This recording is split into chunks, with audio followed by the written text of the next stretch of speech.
The vastness of space was supposed to be empty, silent, a frontier waiting to be explored. But as the UES Odyssey tore through the fabric of reality, the crew realized they had made a mistake.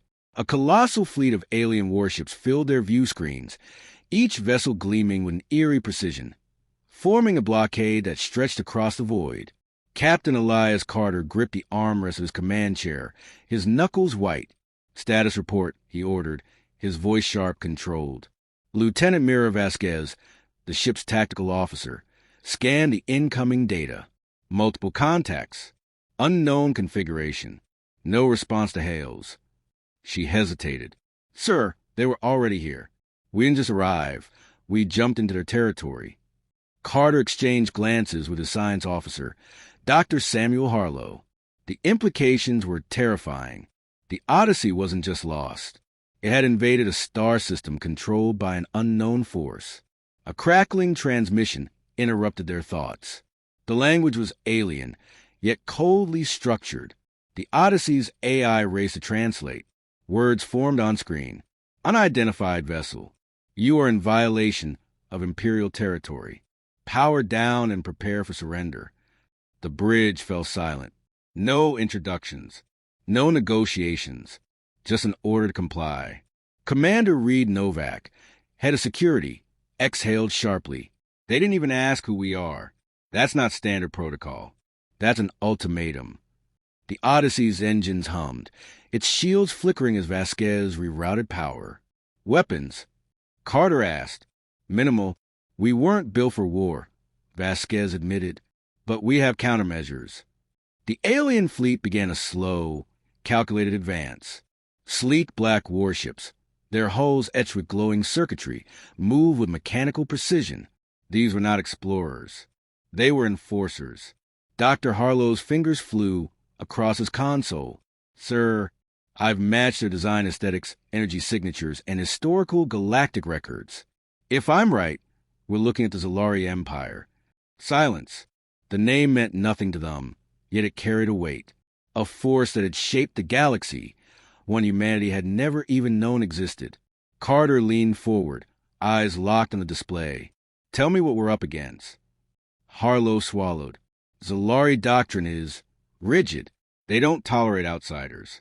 Every species they've encountered has been assimilated or annihilated. No exceptions." The words hung heavy in the air. A sudden energy spike sent alarms blaring. A Xelari warship powered up its main weapon. Its cannon glowed with a sickly green light. "They're locking on," Vasquez shouted. Carter didn't hesitate. Evasive maneuvers.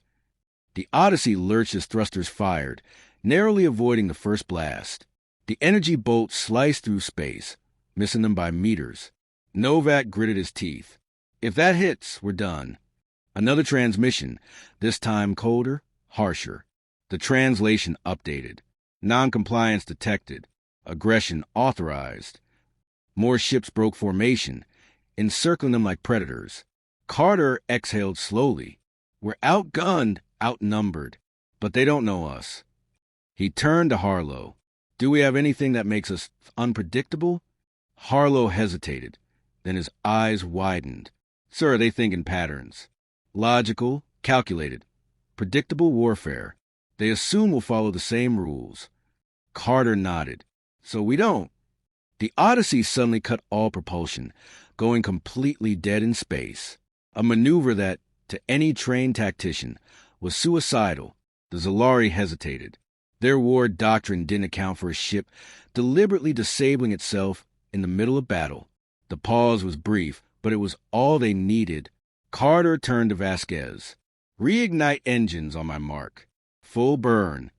The enemy's weapons cycled up again, realizing their prey wasn't surrendering. "Now!"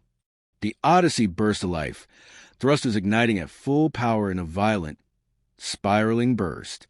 Instead of fleeing, it maneuvered erratically, cutting through the enemy formation at an angle no program fleet would ever expect. Xelari ships scrambled to adjust, their targeting systems failing to anticipate the movement. A gap opened, one chance to escape. "Set course for deep space," Carter ordered. "Fast as she'll go." The Odyssey roared forward. slipping past the blockade, but not before one final transmission flickered across their screens. A new voice. Measured. Commanding. Interested. They are different. The Xelari had taken notice. The Odyssey sped through the void, its engines burning hot as it outran the Xelari fleet. The crew moved with frantic precision, monitoring every shift in enemy formations. The Xelari weren't chasing in traditional pursuit. They were corralling, cutting off potential escape vectors. Their strategy was cold, efficient. They didn't need speed. They needed inevitability. "They're closing in," Vasquez reported, sweat beading on her forehead. "Intercept in 2 minutes." Carter studied the hollow display, watching the pattern unfold. The Xelari were trying to herd them into a dead zone, a sector with no known jump points or gravitational assists. "A trap." "Options," he said, voice steady. Harlow was already running calculations. Their ships move in predetermined tactical formations. If we break the pattern, we might gain a window. Carter's mind raced. The Odyssey wasn't built for war, but humans had something the Xelari didn't. Unpredictability. "Redirect power to lateral thrusters," he ordered. "On my mark, I want a full lateral burn. Hard left." Vasquez's hands flew across the controls. "That's a suicide turn at this speed." "Exactly." The Xelari adjusted their vectors, adapting to expected human maneuvers. They assumed the Odyssey would attempt a forward escape, not a violent course correction at Mach velocity. "Mark." The ship lurched left, engine straining against the abrupt shift. The Xelari overshot, their formation momentarily disrupted. It was only a few seconds, but it was enough. "We're clear of their containment arc," Vasquez confirmed. A new alert flared. One ship was still in pursuit. Not an automated hunter. Not a drone. A command vessel. "This one's different," Novak muttered. "Smaller. Faster. Not moving like the others." Harlow's face paled.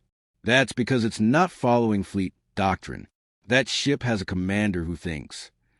The implications were clear. This wasn't just an automated force executing program responses. Someone was paying attention. The Xelari ship didn't fire. It didn't try to disable them. Instead, it matched their movements, adapting with disturbing efficiency. Learning. Carter exhaled sharply. "They're not just watching. They're testing us." A transmission came through, direct, encrypted, deliberate. "Your maneuvers are erratic, inefficient, unrefined." For the first time, a Xelari wasn't issuing an order. They were making an observation. Carter activated the comms. "We call it improvisation." A pause. The Xelari commander processed a term. "You operate without centralized calculation, without optimal synchronization, yet you remain functional." It wasn't a compliment. It was a diagnostic. Carter leaned forward. "That's because we adapt. We don't follow scripts." Another pause. Then, curious. The Xelari ship suddenly veered away, breaking pursuit. The fleet did not follow. They had what they needed. The crew exchanged uneasy glances. "They let us go," Novak muttered. "Why?" Harlow's voice was quiet. "Because now they know we're different." A silence settled over the bridge. The Odyssey had survived, but it hadn't escaped. It had been studied. The Odyssey drifted in deep space, its crew tense, scanning for any sign of pursuit. But the Xelari fleet had vanished, leaving only questions in their wake. Carter didn't trust the silence. The Xelari had learned something from the encounter, something valuable. And now they were waiting. A new transmission blinked on the screen. Not a command, not a threat, a summons. "UES Odyssey. You will dock at the designated coordinates. You will not be harmed." Novak scoffed. "That's reassuring." Carter studied the message. The Xelari had every advantage. If they wanted the Odyssey destroyed, it would already be floating debris. Yet, instead of an attack, they extended an invitation. "We go," Carter said. The crew didn't argue. There wasn't a choice. The Xelari flagship was massive, an imposing construct of sharp angles and seamless black metal, its surface shifting with intricate patterns of green circuitry. As the Odyssey approached, docking clamps locked into place with eerie precision. Inside, they were met with silence. No honor guards. No show of force. Just an empty, sterile corridor leading into the heart of the ship. Then the Xelari appeared. Tall, thin figures encased in biomechanical armor. Expressionless, motionless, observing. At the end of the corridor stood one figure without armor. A Xelari of higher rank, wearing a mantle of dark metallic fibers that pulsed faintly with an internal glow. Their skin was smooth, reflective, their eyes sharp with intelligence. You are unlike the others. Carter met their gaze. You mean other species you've encountered. The Xelari inclined their head. They follow patterns. You do not. Harlow stepped forward. You don't understand how we think. A flicker of movement. Not a reaction, an analysis. No, but we will. A door slid open, revealing a vast chamber filled with shifting holographic displays. Data streamed across alien interfaces. The Odyssey's battle maneuvers, human reaction times, physiological responses, all meticulously cataloged. We weren't just fighting you, Carter murmured. We were being studied. The Xelari leader regarded him. You confuse efficiency with limitation. You believe we cannot adapt. You are incorrect. A simulation activated. It showed the battle replaying. But now, the Xelari ships moved differently. Adjusting, reacting, countering. Novak exhaled. They're learning. The Xelari leader turned. You are chaotic, unpredictable. But chaos can be measured. Given enough data, even you will become understandable. Carter folded his arms. And then what? A long silence. Then we decide if you're useful or a threat. The weight of those words settled on the crew. This wasn't just an observation. It was a calculation of survival. Carter took a step forward. And what if we refused to be studied? The Xelari watched him. No emotion, no expression. But something in their gaze was calculating, considering. Then you will be eliminated. Carter kept his stance firm, even as the weight of the Xelari's words settled over the room. The crew behind him remained silent, every instinct screaming that they were standing before an apex predator. Not one of instinct, but calculation. The Xelari didn't act on impulse. They didn't make decisions lightly. If they deemed humanity a threat, it wouldn't be war. It would be eradication. But they hadn't made that decision yet. They were still testing. Carter exhaled. We survived this long because we don't fit into neat equations. If you think you can predict us, you're making a mistake. The Xelari leader tilted their head slightly, the glow of their mantle pulsing in slow intervals. You believe randomness is strength? Harlow stepped forward. Not randomness.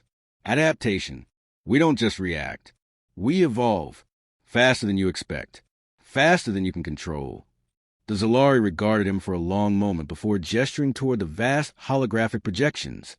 The simulated battle continued to play, human tactics running against new Xelari countermeasures. Again and again, the Odyssey was overwhelmed, until, in one simulation, it wasn't. Vasquez frowned. Wait, that maneuver. The Xelari leader turned toward the projection. It is an approximation of what you might attempt next. The model is incomplete. Harlow narrowed his eyes. Because you don't have enough data. A pause. Not yet. Carter took a slow breath. And if you do? The Xelari met his gaze. Then the experiment ends. The meaning was clear. The Xelari didn't see this as a war. They saw it as an equation, one with only two possible outcomes. Either humanity became predictable, controlled, or it was removed. Novak stepped forward, his voice edged with defiance. You act like we're a puzzle to be solved. But you don't understand us. You never will. For the first time, the Xelari leader's gaze shifted slightly, almost imperceptibly. An intriguing assertion, one we intend to test. The holograms flickered, replaced by an expanding map of the galaxy. Your kind is expanding, growing beyond the limits of your own world. This is inevitable. So is our response. The map shifted, displaying branching paths. One where humanity was absorbed into the Xelari order, another where it ceased to exist. Carter's jaw tightened. And what if there's a third option? The Xelari leader studied him, unreadable. Then, without a word, They turned and began to walk away. The armored figure surrounding them stepped back, clearing a path to the docking bay. Harlow whispered, "They're letting us go." Vasquez shook her head. "No, they're letting us run." Carter exhaled, eyes fixed on the Xelari leader's retreating form. This wasn't over. This was only the beginning.